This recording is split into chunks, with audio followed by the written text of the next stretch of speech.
Ang ibabahagi ko po ay kamakailan lamang nangyari. Kararating ko lamang po noon mula sa aking training. Gabi na po noon nang makarinig kami ng aking lola ng mga taong nagkakaingay sa labas po ng aming bahay. Nang matawag ang aming pansin ay lumabas na rin kami upang alamin kung ano ang dahilan ng komosyon na iyon. Nalaman namin na dalawa ko po palang pinsan ang naroon kasama ang iba pa nilang kaibigan, pagkat may nakita daw silang isang tao na nasa bubungan ng kapitbahay namin na tatawagin po nating si Charlene. Ayon po sa dalawa kong pinsan, ang kanila pong nakita ay mayroong maitim na balat na kanila pa nga daw po iyong pinagbabato, at lumundag naman ito sa kabilang panig ng bahay na mabilis na naglaho, na nung mga panahon pa lang iyon ay panay na po pala ang sigaw ng kababata kong si Charlene sa loob ng kanilang bahay. Nakasama niya ng mga pagkakataon na iyon ang kanyang 16 na taong kapatid na si JM. Ngunit tila wala nakakarinig sa kanila. Kahit kami ni Lola ay wala kaming narinig na mga pagsigaw, gayong bahay namin ang pinakamalapit sa kanila. Kahit na nga halos mamaos na pala ang mga ito sa paghingi ng tulong. Dahil wala daw tigil sa kaiiyak ang kanyang anak na 4 na buwang gulang.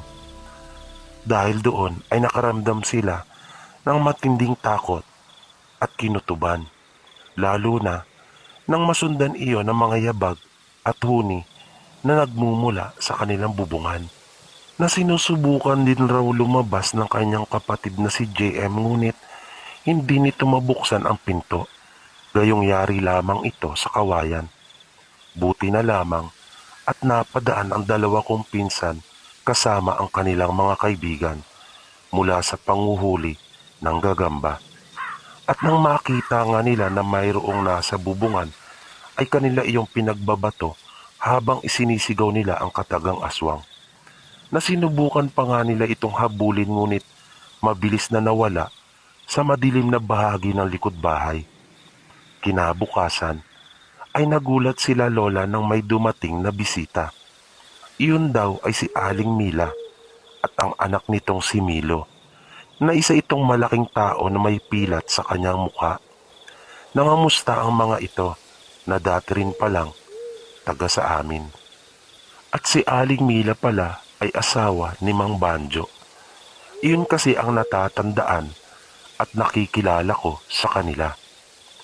Medyo napukaw ang aking interes na makinig sa kanilang usapan, dahil napansin ko na tila seryoso silang lahat. Sabi ni Aling Mila ay bumisita lamang naman sila, at marahil ay alam na raw ng aking lola kung ano ang dahilan. Dagdag na saad pa nito ay wala namang dapat na ipag-alala ang aking lola, dahil tapat daw sila sa kanilang pangako na kahit pa nga wala na ang aking lolo ay iginagalang pa rin nila ang kanilang napagkasunduan, na wala silang gagalawin sa aming pamilya. Ngunit ang mga taong nanakit at nambugbog sa kanyang anak na halos patay na raw ito ay ibang usapan daw iyon, na halos patay ng lahat ang mga taong tinutukoy nito maliban sa tatay ng aking kababatang si Charlene. Matapos iyon ay di na ito nagtagal, nagpaalam na rin agad ang mag-ina. Na makaraan nga lamang ang ilang araw ay nabalitaan nilang namatay ang tatay ni Charlene. Nabiglaan lamang ang pagkawala nito, pagkat malakas pa raw ito noong mga nakarang araw. Nag-umpisa lamang nilang mapansin na manghina ang pangangatawan nito simula nang maramdaman nilang may gumagambala sa kanila tuwing gabi. Na nang kanila itong ikinonsulta sa doktor ay wala namang nakitang anumang sakit. At isang hapon nga ay bigla na lamang itong sumuka ng dugo. Humingi sila ng tulong sa mga kapitbahay upang isugod ito sa pagamutan, na ilang kapitbahay pa nila ang nakakita sa mag-inang Mila sa tabing kalsada na masama di umano ang pagkakatitig sa ambulansya. Dahil sa nangyaring iyon, ay naitanong ko sa aking lola kung ano ang totoong nangyari. Pagkat kahit sa lamay ng tatay ni Charlene ay usap-usapan na inaswang daw ito bilang paghihiganti sa ginawa nila sa pamilya nila Mang Banjo at Aling Mila. Kaya ikinuwento sa akin ni Lola ang buong pangyayari. Isang hapon daw noon habang nagkakatipon ang mga kalalakihan sa bahay ng aking lolo at umiinom ng tuba, ay nalaman nila na may dumating na isang pamilya sa kanilang lugar. At sinisimula na raw nito magtayo ng bahay malapit sa palayan. Ang aking lolo ay kinikilala at iginagalang sa aming lugar. Kilala itong matulungin at takbuhan din ito ng mga nangangailangan. Kaya nang marinig iyon ng aking lolo, ay sinabi nito sa mga taong naroon na kinabukasan ay kanila iyong pupuntahan upang tulungang maitayo ang kanyang bahay. At kinabukasan nga ay pinuntahan ng aking lolo kasama ng kanyang mga kaibigan sila Mang Banjo upang tulungan. Nang matapos ang bahay nito, ay inalok pa siya ng aking lolo na kung nais niyang maganda ng kaunting salo-salo at magpadugo sa bago niyang bahay. Nasasagutin na raw nito ang ihahandang baboy. Ngunit tumanggi si Mang Banjo at sinabing napakalaking tulong na raw ang kanilang ginawa. Na sobra-sobra na raw iyon, na kanya pa nga ito daw tatanawin na malaking utang na loob habang siya ay nabubuhay. Isang hapon, tulad ng nakagawian ng mga kalalakihan sa aming lugar, ay naroon na naman sila at nag-uumpukan na umiinom ng tuba. Isa sa kanilang naging pulutan ay yung matunog na usap-usapan ukol sa napapabalitang aswang na gumagala noong panahon na iyon sa aming lugar.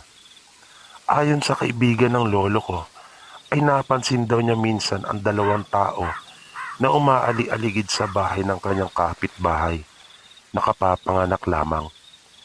Di niya namukhaan ang mga ito pagkat nasa itaas siya ng puno ng nyog ng mga oras na iyon dahil sa isa siyang mananggete.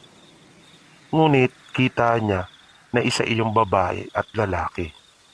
At mula sa bintana ay nasaksihan niya kung paano kinuha ng mga ito ang bata sa duyan at pinalitan iyon ng upas ng saging na tila ba hindi ito nakikita ng ina ng sanggol.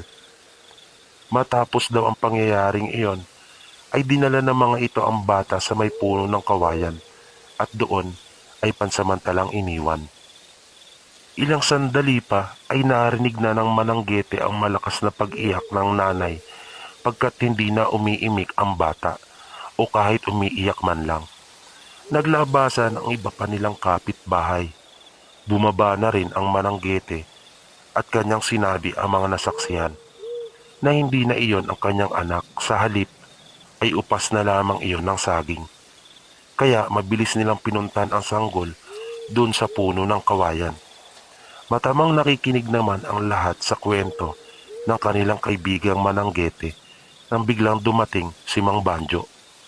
Kaya agad na pinaupo ito ng aking lolo at binigyan ng baso. Pagkat di uso sa kanila ang tagay-tagay upang makaiwas sa lason o tinatawag na kilkig. Napansin nilang tahimik lamang si Mang Banjo na hindi ito nagsasalita kung hindi nila tatanungin at kakausapin. Tinanong ito ng aking lolo kung ano ang kanyang pinagkakakitaan. Sinabi nitong namimili siya ng mga scrap sa bahay-bahay at ibinibenta iyon sa junk shop. Matapos nitong maubos ang tuba sa kanyang baso, ay agad na rin ito nagpaalam at nagpasalamat. Pagkaalis ni Mang Banjo, sinabi ng mananggete na parang siya yung lalaki na kasama ng babae na kumuha sa sanggol ng kanyang kapitbahay. Dahil sa paraan ng paglalakad nito, gayon din sa pagkilos. Samantala, noong mga panahon na iyon, habang patuloy sila na nag-iinuman ng tuba, sa bahay naman ng tita ko ay sumasakit na ang tiyan nito. na buntis ng mga oras na iyon, na may naririnig silang mga kumakaluskos sa bubungan at mga nagpapaikot-ikot sa labas ng bahay, na naging maagap naman ang aking lola at kanya iyong sinabuyan ng asin. Kinabukasan ay sinabi ng aking lola ang nangyari nung nagdaang gabi sa aking lolo, na ikinagalit naman ni lolo ang balitang iyon. Nang sumunod na gabi habang nag-iinuman sila ng tuba, ay dumating sila lola na humahango sa aming bahay at sinabing sinusumpong na naman ng pananakit ng tiyan ang aking tiyahin pagkat mayroon na namang umaali-aligid sa bahay ng mga ito. Mabilis na pumunta si lolo, dala ang flashlight at itak. Sumunod naman ang dalawa ko pang tiyuhin. Nang naroon na si lolo sa bahay ng tiyahin ko, ay nagalit ito at sumigaw ito sa labas ng bahay na sinasabing kung sino man ang naroon ay magpakita. Di nagtagal ay humupa na rin ang pananakit ng tiyan ng aking tiyahin at nawala na rin ang mga pagkaluskos. Ilang sandali pa ay nagdatingan na ang ilang pang mga kaibigan ng lolo ko na kanyang iniwan sa tubaan sa bahay. At sinabi ng mga ito na kanilang nakasalubong si Mang Banjo at nagmamadali ito, na kanila pa itong tinawag ngunit nagpatuloy lamang at hindi sila pinansin, na nasabi na lamang ng aking lolo sa kanyang sarili na mga walang utang na loob. Ang buong akala nila lolo at lola ay tapos na ang panggagambala ng mga ito sa kanilang anak.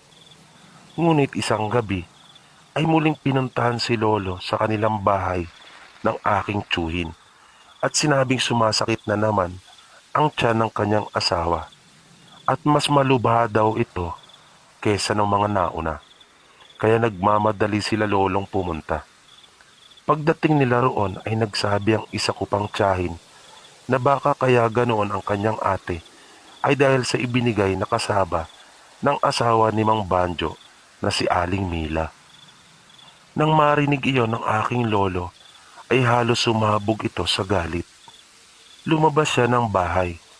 Narinig agad nito ang mahinang huni ng tiktik. Sinigawan niya ito at sinabing mga walang utang na loob, na matapos tulungan ay ito pa ang igaganti sa amin.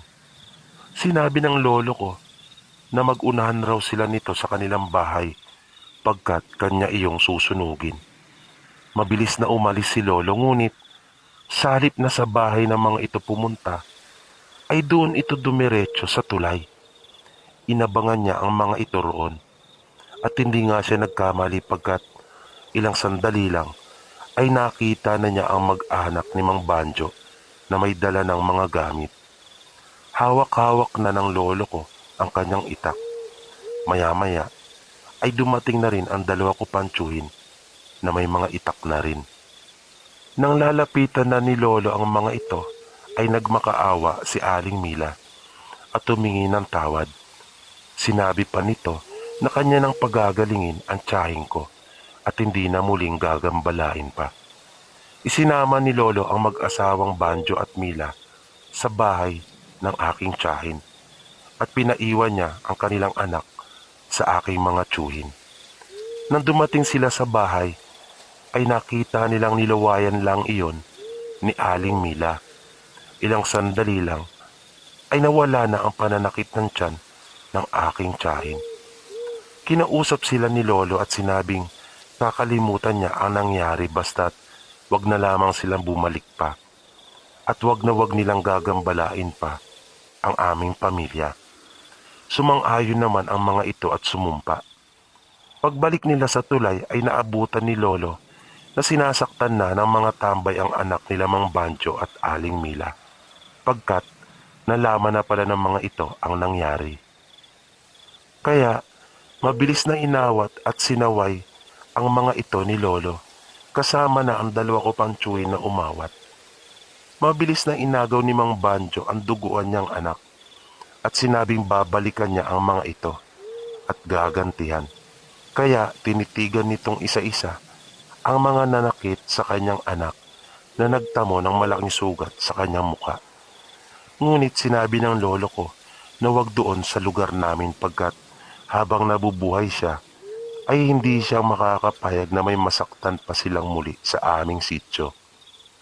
At iyon nga ang dahilan kung bakit sila nagbalik na ikinamatay ng tatay ng kababata kong si Charlene pagkat namayapa na ang aking lolo.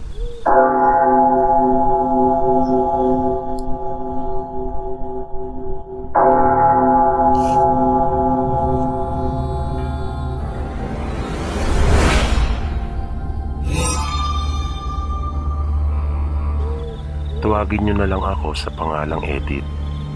Taga Norte po ako at doon na rin lumaki.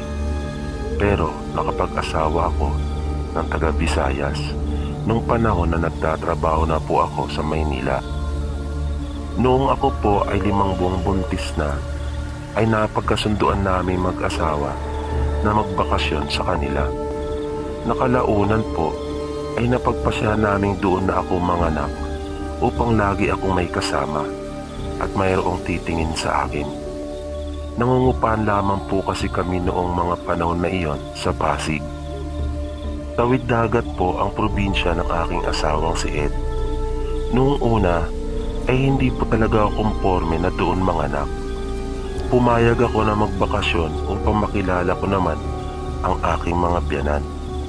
Pero yun nga po, nung huli ay desisyon rin ng aking asawa ang nasunod dahil may punto rin naman siya at dahil na rin sa pangumbinsi ng aking mga biyanan na kanila akong maaalagaan kung ako ay naroon. Halos wala pang 1 linggo ay bumalik na sa Maynila si Ed pagkat hindi ito pinayagan sa kanilang kumpanya na maglib ng matagal. Masasabi ko naman pong mababait ang mga magulang ni Ed sa akin at wala naman akong matandaan na pinakitaan nila ako ng hindi po maganda. Minsan ay sinabihan ako ng aking biyanang babae na kapag gabi na hanggat maaari ay magsuot ako ng itim na damit. At lagi ko siyang napapansing sinusunog ang mga tuyong dahon tuwing bago sumapit ang 6:00 ng hapon. Noong una ay inisip ko po na baka ginagawa niya iyon para pausukan ang mga puno na nakapalibot sa aming bahay.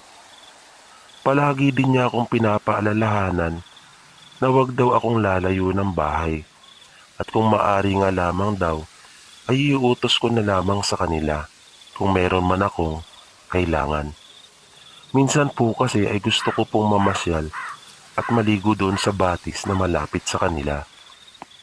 Nagagawa ko lamang po ang makaalis ng bahay kapag kasama ko ang aking biyanang babae. Minsan habang nagwawalis ako sa aming bakuran ay may dumaan na isang matandang babae na may mga dala itong baon ng nyog na nakalagay sa sako at may kasama siyang batang lalaki na sa mga tansya ko ay 9 na taong gulang at palagay ko po ay kanya iyong apo.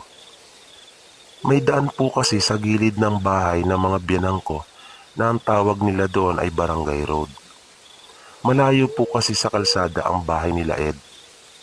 Nang parating pa lamang ang matanda at apo nito ay nakatingin na siya sa akin habang patuloy na naglalakad na nasa kanyang ulo ang sako ng mga bao. Tanging ngiti lamang ang itinugon ko sa pagkakatitig niya sa akin. Seryoso ang mukha niya habang papalapit siya sa tapat ko. Na nagtaka naman ako kung bakit ganoon ang kanyang reaksyon, gayong noon ko pa lamang naman siya nakita. Nang matapat na siya sa akin, ay bigla itong umiti na nakita ko pa ang mga ngipin nito, nakatulad sa isang tao na gumagamit ng nganga. Nasa labas sila ng bakuran noong pagkakataon na iyon. Medyo nagulat naman ako sa ginawa niya pong iyon. Pagkatapos ay bigla na naman itong sumeryoso at mas naging mabagsik pa ang mga mata nito. Na nakalampas na sila sa akin ay nakatitig pa rin. At ang mas ikinatakot ko ay yung kanyang kamay na umaalalay at nakahawak sa sako ng mga bao na nakapatong sa kanyang ulo ay may parte iyon na hindi nakikita. Wala ang braso nito mula sa kamay papuntang siko. Natagusan ang aking tingin doon na nagmistulang nakalutang sa hangin ang kamay nito na nakahawak sa sako at hindi ito konektado sa braso na papuntang balikat. Ilang beses ko pang ipinikit at idinilat na muli ang aking mga mata upang siguraduhin totoo ang aking mga nakikita. Nasa una pong pagkakataon ay nakaramdam ako ng pagkakilabot sa kanilang lugar. At binawi lamang nito ang kanyang tingin sa akin nang makita niyang lumapit na ang biyenan kong lalaki. Na nang mapansin ng biyenan ko ang presensya ng maglola, ay tila nagmamadali ito na inalalayan ako at sinabihang pumasok na sa loob ng bahay. Nahalata mong nag-aalala ito. Nang makapasok na kami sa bahay, ay pinaalalahanan ako ng aking biyenan na sa susunod na dumaan pa ito ay agad na raw akong pumasok. Na nang tanungin ko ito ukol sa dahilan kung bakit, ay sinabi lang nito sa akin na basta. Ngunit mapilit ako. Muli ko itong tinanong. Sinabi niya sa akin na ayaw niya mag-alala pa ako, lalo na dahil sa aking kalagayan. Basta sundin ko na lamang daw sila at lahat ng kanilang mga ibinibilin. Binanggit ko sa kanya ang ukol sa parte ng kamay ng matanda na hindi makita at tagusan ang tingin ko.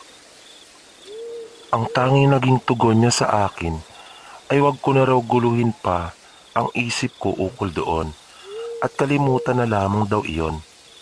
Kinagabihan, nung araw ding iyon, ay masarap ang inihandang ulam ng aking biyanang babae pagkat nakapamalengke ito sa bayan at marami itong nabiling mga sariwang isda na talaga namang napakasarap ng sabaw nito. Noong mga oras na iyon ay gasera lamang ang gamit namin. May kuryente naman sila ngunit madalas ang brownout noong mga panahon na iyon sa kanila. Habang kumakain kami, ay bigla kami nakarinig ng tila may kung anong malaking bagay na dumapo sa sanga ng puno sa likuran ng aming bahay. Malapit iyon sa may kusina, na ilang hakbang lang ang lamesa na aming pinagkakainan. Na narinig pa namin nagkaingay ang mga manok na natutulog ng marahil sa nasabing puno ng mga oras na iyon. Nagpuputak ang mga manok at sa tunog ng mga ito ay katulad ng kapag hinahabol mo sila.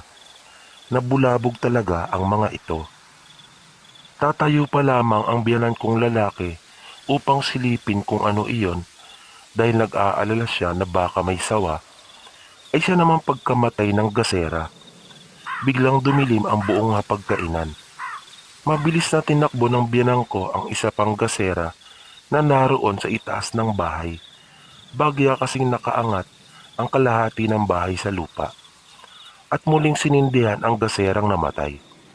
Nang bigla kaming napasigaw ng biyanang kong babae, nang tuluyan na ngang magliwanag na muli ang aming hapagkainan. Pagkat napuno at napalitan ng dagta ng pusit ang mangkok ng isda. At nang busisiin nila ito, ay mas nakakakilabot pa ang sumunod na pangyayari. Lumitaw ang isang daliri ng tao nang tamahan ito ng kutsara ng biyanang kong lalaki, na talaga naman pong nasuka ako pagkat di ko na po talaga napigilan. Nagalit ang biyanan ko at panay ang mura nito sa kanilang lengguwahe. Paulit-ulit ang pagsasabi nito ng katagang yawa at walay batasan na di ko alam kung sino ang sinisigawan at pinatutungkulan nito. Nawalan na kami ng ganang kumain, kaya umakyat na ako sa bahay. 2 baitang lang naman ang hagdan nito at iniangat sa lupa. May pinakasalang maliit tapos kwarto na. Ang kalahati ng bahay ay yari naman sa hollow blocks, ang ibabang bahagi, at kahoy naman ang pataas. Doon silang 2 mag-asawa sa maliit na sala, naglalatag ng banig. Ako naman mag-isa sa kwarto, na tanging kurtina lang ang takip nito. Na pagbaba ko ng katre, ay ilang hakbang lang ay nandun na sila na nakahiga. Di ko na namalayan ang oras at nakatulog na rin ako. Ang natatandaan ko po ay nagising na lang ako nang maramdaman ko pong kumikirot ang tiyan ko. Pagmulat ng mata ko ay nagulat ako sa animoy tali na biglang hinila palabas ng bintana sa pagitan ng aking mga hita. At may naririnig akong tunog na tuloy-tuloy na parang lumalagitik. Nagsisigaw ako. Pagtingin ko ay wala ang aking mga biyanan. Nang umupo ako ay may nakita akong dugo. Natakot ako at napaiyak na sa sobrang kaba. Maya-maya ay tumatakbong lumapit ang aking mga biyanan na tila naguguluhan pa ang mga ito. Mabilis na lumabas ng bahay ang biyanang kong lalaki, dala ang kanyang itak at mayroon siyang pinuntahan. Maya-maya ay marami na itong kasama. Isinugod nila ako sa pagamutan. Laking pasalamat ko at naagapan na muntik na pala akong makunan. Nalaman ko nung huli sa aking mga biyanan na nakita daw nila akong bumaba ng bahay. Kaya sinundan ako ng biyanan kong babae. Nang lumalakad na raw akong palayo, ay binalikan niya ang kanyang asawa upang gisingin. Sinundan nila ako at binalak na pigilan. Ngunit nang malapit na raw ito sa puno at biglang narinig nila ang sigaw ko, ay naglaho na raw ang sinusundan nila na akala nilang una ay ako. Pagkat kamukhang kamukha ko raw ang babae na lahat ay gayang-gaya kahit ang aking pananamit at kilos. Nang lumabas ako sa ospital ay doon na muna kami tumuloy at nangupahan sa kanilang kamag-anak na malapit sa kalsada. Mura lang naman ang upa na halos ayaw pang pabayaran pagkat kamag-anak. At awa po ng Diyos ay maayos at ligtas ko namang naipanganak ang aming panganay.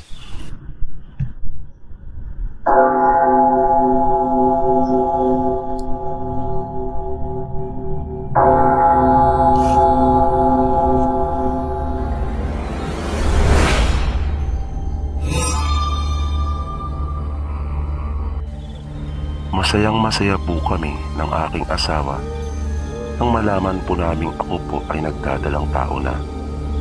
Maging ang aming mga magulang ay masaya rin ng aking ibalita ang tungkol dito. Nagsimula po ang aking nakakatakot na karanasan ng isang hating gabi habang natutulog kami ng aking asawa. Ay naramdaman ko ang isang pusa na padaan-daan po sa maselang parte ng aking katawan. Nalubang napakainit ng katawan nito. Kinilabutan po ako at kinutuban ng hindi maganda sapagkat hindi naman pumapasok sa aming kwarto ang alaga naming pusa na sa pakiwari ko ay parang ginaya lamang ito. Dahil doon ay ginising ko ang aking mister upang sabihin ang masama kong kutob at kanya na ring palayasin ang pusa pagkat makilang ulit ko nang sinubukang itaboy ito ngunit ayaw umalis at nagpapabalik-balik lang. Kaya kanya itong sinipa na nagmamadali naman itong lumabas na dumaan sa aming bintana at umakyat ito sa bubong. Ilang sandali lang ay narinig namin ang mabibigat na yabag sa aming bubungan. Pagkatapos noon ay may lumundag sa kabilang panig ng bahay na maririnig mo talaga ang malakas na paglapag nito sa lupa. Simula po nang mangyari iyon ay palagi na akong nakakaramdam ng mga hindi pangkaraniwan.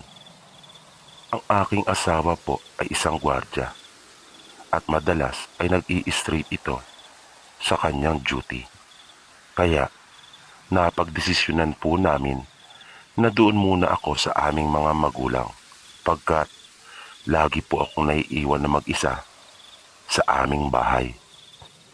Noong mga panahon na 7 buwan na ang aking tiyan ay sumapit ang araw ng aking check-up. Habang inihintay ko po ang aking numero na tawagin ay may lumapit sa aking matanda. Hindi ito nakatingin sa akin. Nakayuko lamang ito na mahaba ang puting buhok at medyo kuba na dahil na rin sa kanyang katandaan. At kapansin-pansin ang mahaba nitong mga kuko. At akma pa nitong hahawakan ang aking tiyan. Kaya nagmamadali akong naglakad papasok sa loob upang makaiwas. At dahil kinabahan talaga ako sa kanyang mga sinabi. Isang gabi, habang kasalukuyan na akong natutulog sa kwarto, ay bigla akong nagising dahil sa ingay ng mga pagkalabog sa aming bubungan. Na nang tingnan ko ang orasan ay pasado 9:00 na pala. Noong una ay hindi ko iyon pinansin sa pag-aakalang karaniwan lamang iyon. Kaya muli kong ipinikit ang aking mga mata at sinubukang matulog na uli. Ngunit ilang sandali lang ay lalong tumindi pa ang ingay sa aming bubungan, na tila sinasadya na talaga nitong paingayin iyon, na mas mabibigat na ang nililika nitong mga yabag sa aming bubong, na kung aking iisipin ay para na itong nagdadabog. At nang tila gusto na nitong tuklapin iyon, ay sinigawan ko na ito dahil na rin sa galit na nararamdaman ko. Pumunta ako sa kusina at dinampot ko ang itak. Kumuha na rin ako ng asin. Na mga pagkakataon na iyon, ay nagising na rin ang aking mga magulang at kapatid. Nagulat ang mga ito at agad na nagtanong sa akin kung ano raw ang nangyayari pagkat may hawak akong itak. Tuwiran kong sinabi sa kanila na may aswang sa bubong. Kaya nagmamadali na rin silang sumunod sa akin palabas.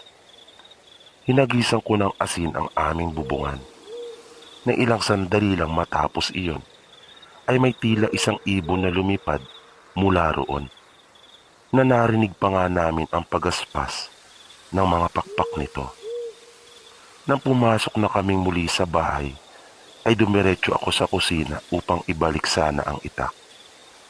Nabigla ako pagkat may manok na naroon sa may lababo.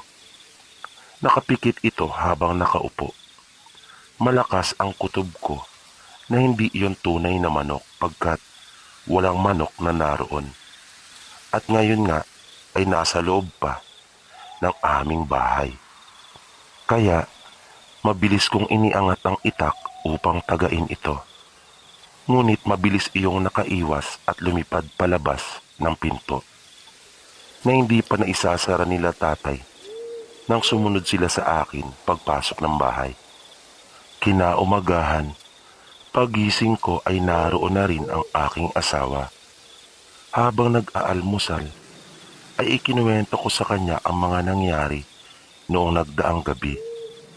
Dahil doon, ay magkasamang kumuha ang tatay ko at ang aking asawa ng mga tuyo at matitinik na sanga ng suha, sapagkat mainam daw ito na pangontra sa aswang.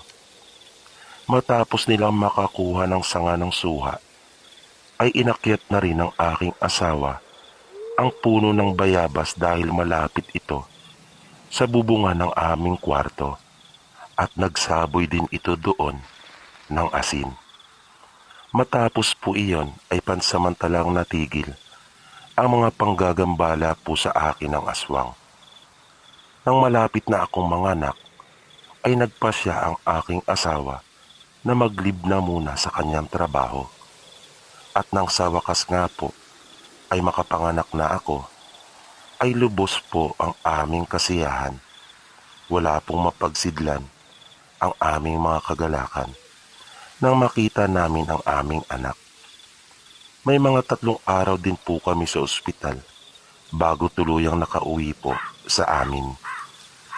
Mga pasado 4:00 na po ng hapon nang kami ay dumating sa aming bahay. Napakasaya po namin ng mga pagkakataon na iyon pagkat kasama na namin ang aming anak sa aming tahanan. At dahil sa iyon po ang unang gabi na makakasama namin ang aming anak, ay talaga naman pong ingat na ingat kami. At sa pag-aalala na baka siya po ay aming madaganan, ipinasya naming doon po muna siya matulog sa kuna. Nang mga mag-aalas 2 na ng madaling araw, ay kapwa po kami nagising ng aking asawa dahil sa pag-iyak ng aming anak. Agad namin itong nilapitan sapagkat naisip namin na baka ito ay gutom na. Pero natigilan kami nang may narinig kaming tila naglalakad sa bubungan ng aming kwarto. Hindi iyon masasabing lakad ng pusa sapagkat napakabigat ng mga tapak nito na may isip mo talagang tao iyong naglalakad. Kaya patakbong kinuha ng aking asawa ang itak at binuksan ang pintuan sa may harap ng aming bahay. Mabilis nitong tinungo ang puno ng bayabas at inakyat niya ito upang makita kung ano ang nasa aming bubungan. Pero noong malapit na siya sa may sanga kung saan pwede ka nang makatawid papunta sa bubong, ay may kung ano na tumalon pababa sa may kabilang bakod na pagmamay-ari ng kanyang lola. Kaya agad na rin siyang bumaba upang sundan kung ano iyong tumalon na iyon palabas ng bakod patungo sa kalsada. At nang nasa kalsada na siya, ay nakita niya ang isang tumatakbong itim na aso.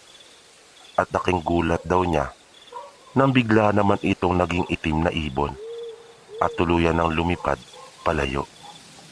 Sa awa naman po ng Diyos, ay wala namang nangyaring masama sa amin.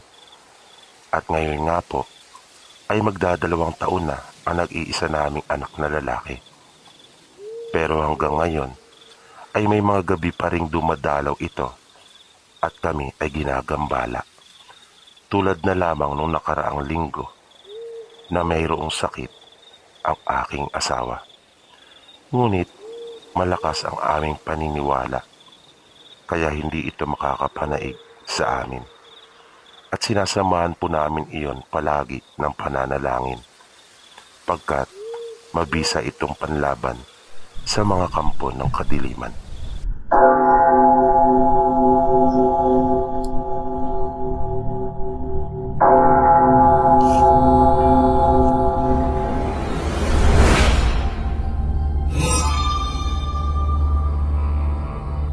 Laking probinsya po ako, pero nang magkaroon ng pagkakataong makapagtrabaho sa Maynila, ay hindi po ako nagdalawang isip.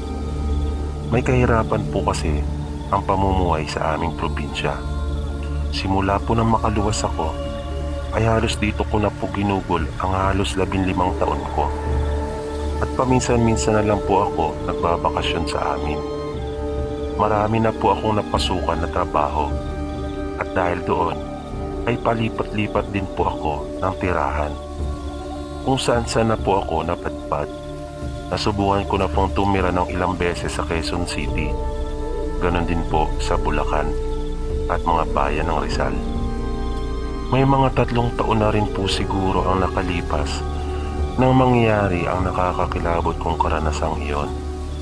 Di ko na lang po babanggitin ang eksaktong lugar ng pinangyarihan dahil nakikita ko po sa mga komento na may mga nagagalit pag nababanggit ang kanilang lugar.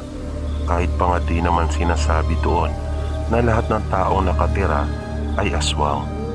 At malinaw naman po na sa dami na po nang nagbahagi sa inyo ng kanilang mga karanasan, ay masasabi po nating talagang kalat ito at maaaring mangyari at maranasan ng kahit na sino. Nang ako po ay mapatira sa isang lugar na ang kalintulad po ay sa aming probinsya dahil na rin sa malawak na mga bakanteng lupa doon at maraming mga puno, gayon din ang mga halaman, ay nabawasan kahit paano ang aking pananabik sa aming lugar. Mabilis ako nagkaroon ng mga kaibigan at agad na napalapit sa aking mga kapitbahay. Ang mga bahay nga po pala doon ay hindi po magkakadikit. May mga espasyo po ito sa pagitan. At hindi po ganong karami ang kabahayan. Sa aking inuupahan ay 3 bahay ang magkakalapit. Ang susunod na mga bahay ay medyo malayo na po sa amin. Mababait naman po ang aking mga katabing bahay. Doon po ako napadpad dahil na rin sa aking pinapasukang trabaho sa pabrika. Malapit po ito roon. Madalas po nawala ako sa araw dahil sa akin pong trabaho. 6:00 pasado pa lamang po ay umaalis na ako at hapon na kung umuwi. Malimit po ay binibigyan ako ng ulam ng aking pong 2 kapitbahay. Kaya kahit po mag-isa lang ako, ay pinasusobrahan ko rin ang niluluto ko na ulam pagkaminsan upang makapagbigay din ako sa kanila. Maayos naman po at tahimik ang aking naging pagtira doon. Nagumpisa lamang ang nakakakilabot na kababalagan sa aking buhay nung nagdadalang tao na ang isa kong kapitbahay na si Maris.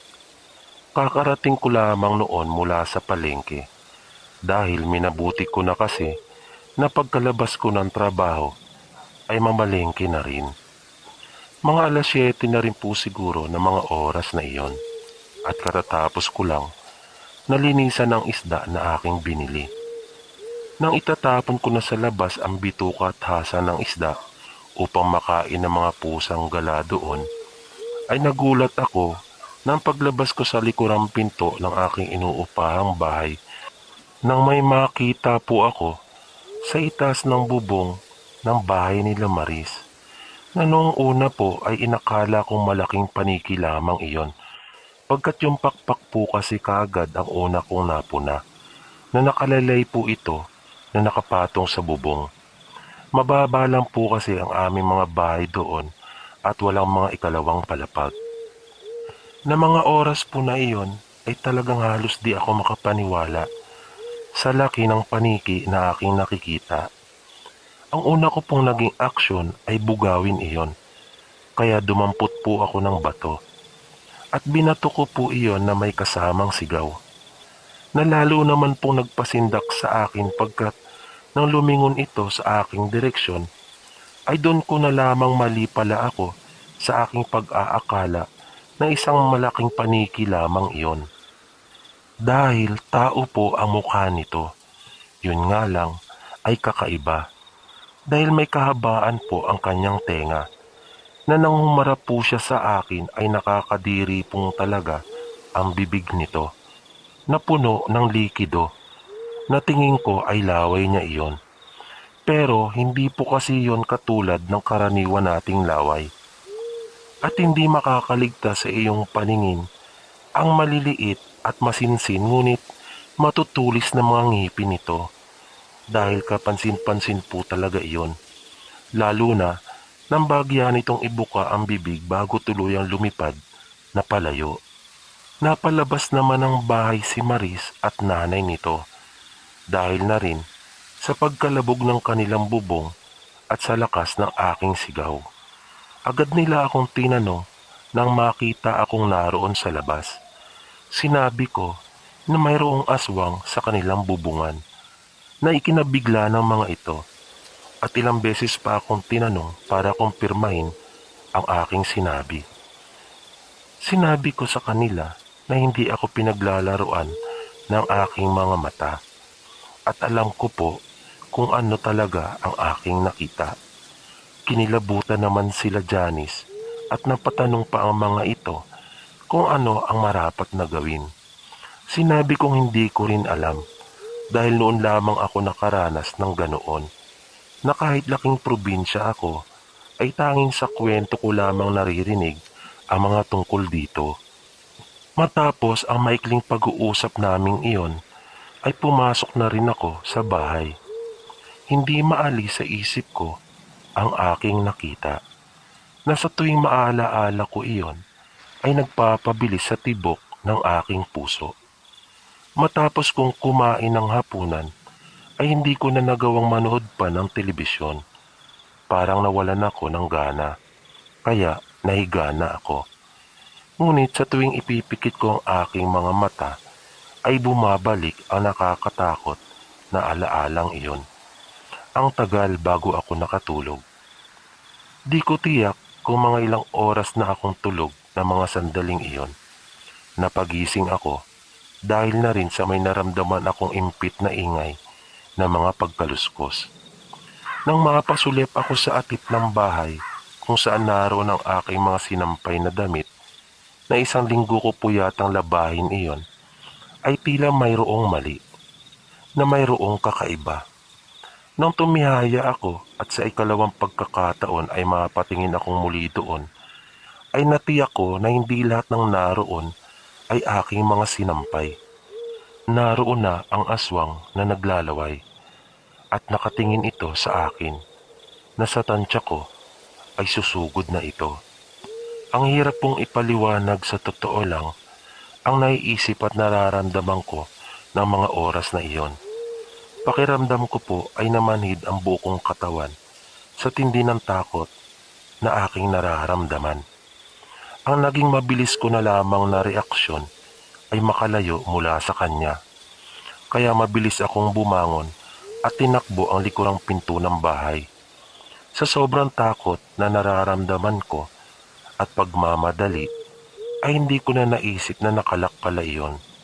Basta dire-diretso ako at nawasak ang aking pinto, na nang makalabas ako ay medyo madilim pa. Nagsisigaw ako na humihingi ng tulong at paulit-ulit kong sinisigaw ang katagang aswang.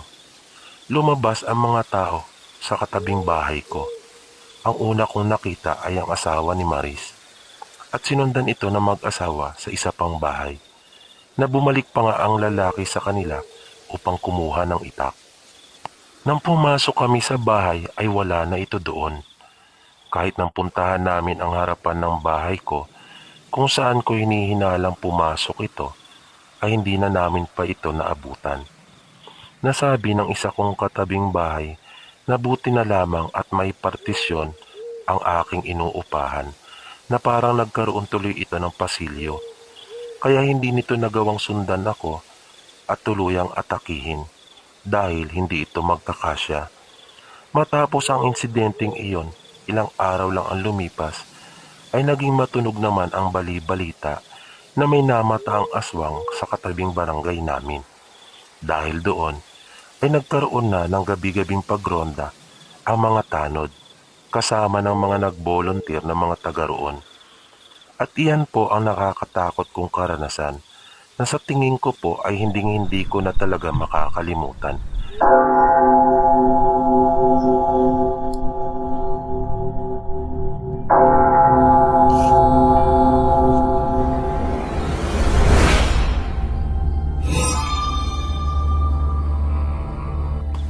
March 1999, bakasyon na namin sa paaralan.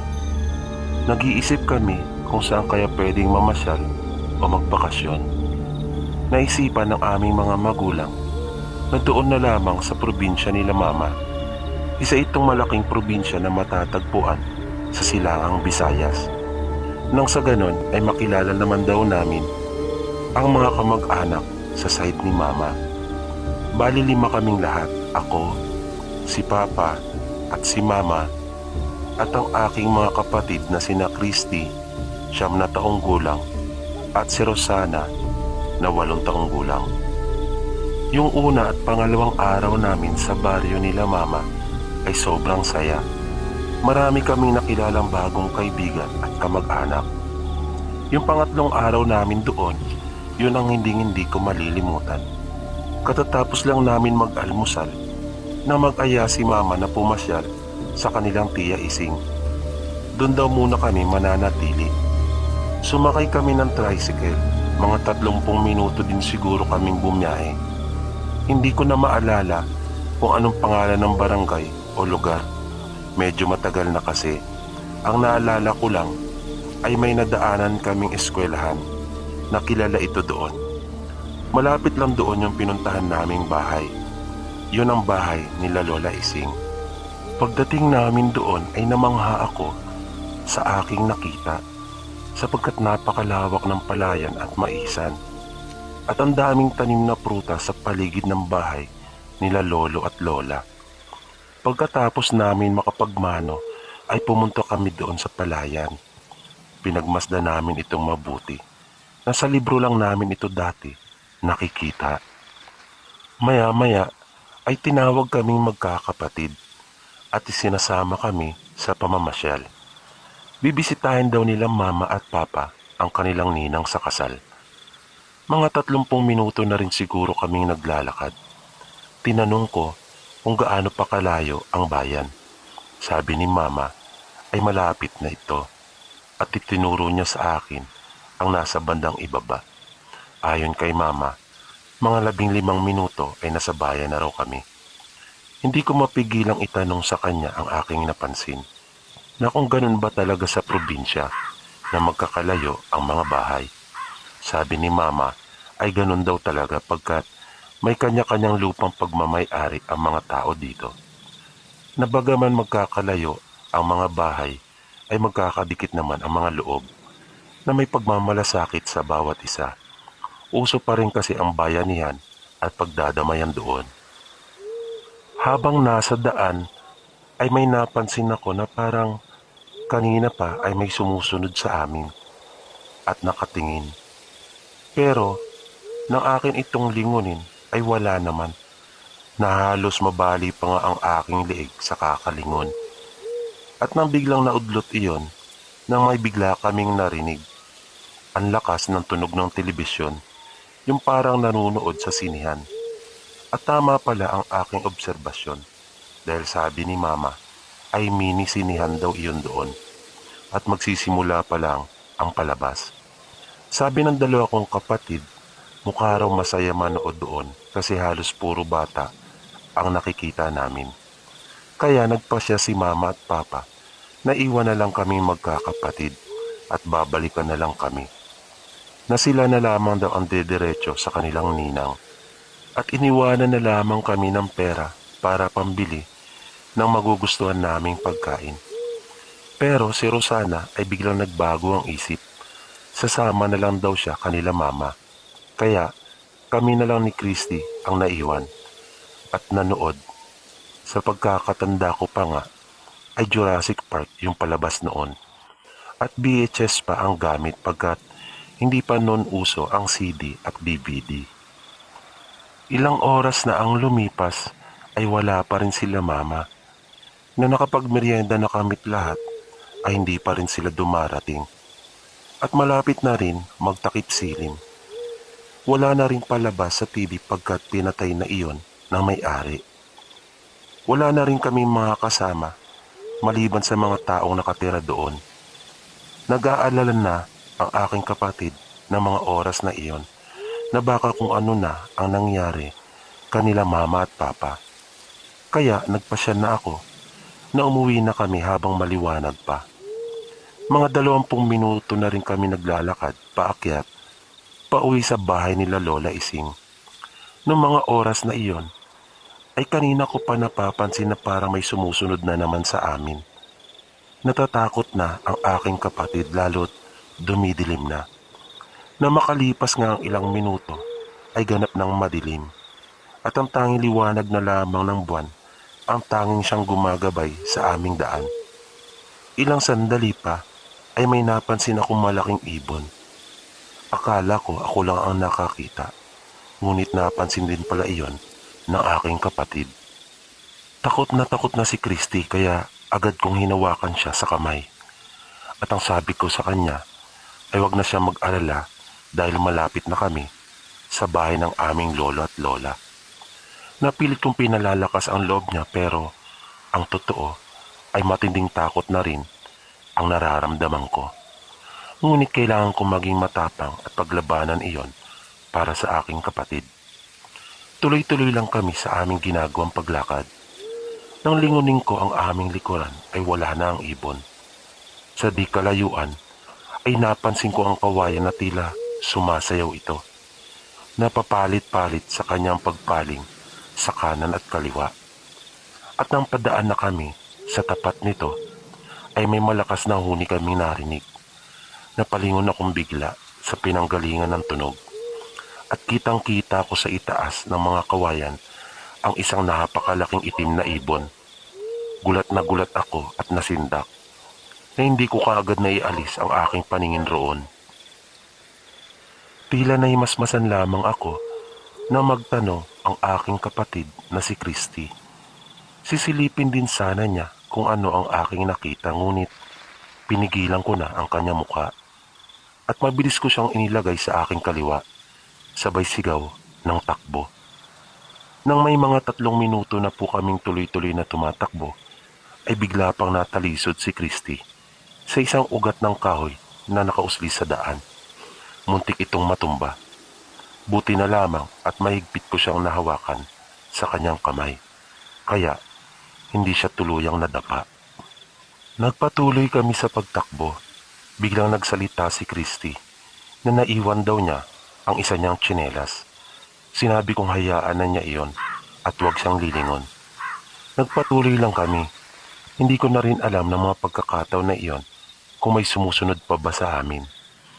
At sa awa nga ng Diyos, makalipas ang ilang minutong pagtakbo, ay nakarating na rin kami sa bahay nila Lolo at Lola. Nakita namin si Lolo sa labas ng bahay sa may biranda. Tinatawag namin ito ngunit mukhang tulog. Kaya inuga-uganan upang sabihin sa kanya ang aming nakita. Ngunit hindi ito nagising. Kaya si Lola Ising na ang aming tinawag at lumabas agad ito ng bahay. Tinanong kami kung ano ang nangyari sa amin. Kaya agad naming ikinuwento. Nang hanapin namin sila mama ay nakarating na raw sila, ngunit nang malamang wala pa kami dito ay umalis silang muli upang hanapin kami. Sa takot naming magkapatid ay dumiretso kami sa kwarto at nagtalukbong ng kumot. Maya-maya ay narinig naming dumating na sila mama. Dali-dali akong bumangon at yumakap sa kanya. Sabay sabing may humahabol sa aming isang malaking ibon na kulay itim na naiwan pa nga ni Christy ang kanyang isang tsinelas. Panay naman ang hingi ng paumanhin ni mama pagkat hindi daw nila napansin ang oras at napasarap ang kanilang pagkukwentuhan at kamustahan. Hindi na namin nagawa pang kumain pagkat wala kaming gana. Si Christy ay agad na nakatulog. Ilang oras ang lumipas, napansin kong tahimik na ang lahat at tila ako na lamang ang gising pagkat hindi ako dalawin ng antok. Nakatalukbong ako ng kumot dahil may naririnig akong pagaspas na parang nagpapaikot-ikot ito sa labas ng bahay. Maya-maya, patuloy lang ako nakikiramdam. Nang hindi ko na naririnig ang pagaspas nito, ay dahan-dahan kong ibinaba ang kumot mula sa aking ulo upang sumilip. Iniikot ko ang aking paningin at panandali ang sinanay muna ito sa dilim.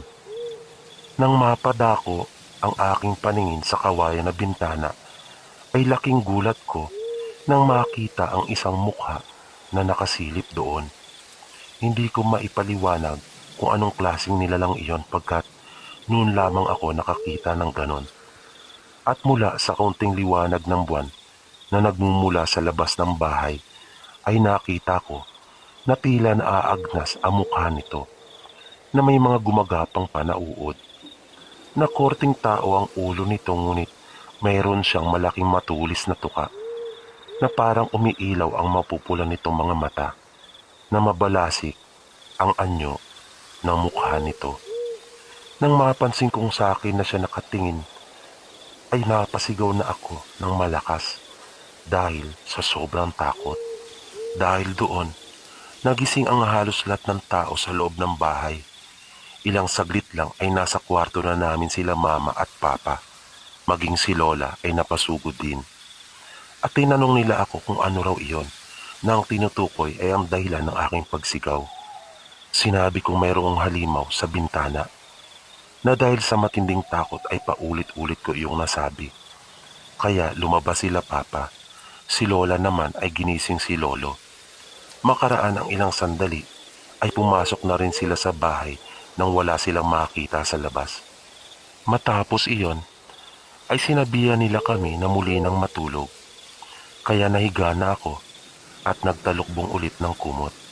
Pero dinig na dinig ko ang kanilang usapan na ang nakita ko raw marahil ay ang alaga ng aswang. Nang mga mag-aalas 5 na ng umaga ay bigla akong ginising ni Papa at isinasama niya ako upang mamalengke. Ayaw ko sana, ngunit wala na akong nagawa pa pagkat wala naman siyang ibang pwedeng maisama. Sasakay naman daw kami ng habal-habal. Nang naglalakad na kami papunta roon sa terminal, ay may napansin akong isang matanda na may hawak itong bote. Sa pagkakatanda ko ay parang bote iyon ng tanduay na lapad na may laman iyong langis at iba't ibang uri ng ugat ng puno. Pinapahiran niya ang kanyang katawan mula sa leeg, pababa hanggang sa paa. At nung natapat na kami sa bahay kung nasaan yung matanda, bigla itong nagtanong kay Papa at sinabing, "Manila boy, kumusta tulog nyo kagabi? Maayos ba naman?" At ibinaling niya ang kanyang pansin sa akin at sinabing, "At ikaw naman iho, nakatulog ka ba? Madaming humuhuni sa gabi, baka hindi ka sanay." Ang tugon lang ni Papa ay, "Opo, Nay." At nagpatuloy na kami sa paglalakad. Pagkalipas ng ilan pang mga araw, ay bumalik na rin kami sa Maynila. Sa awa ng Diyos, ay wala namang nasaktan o napahamak sa amin.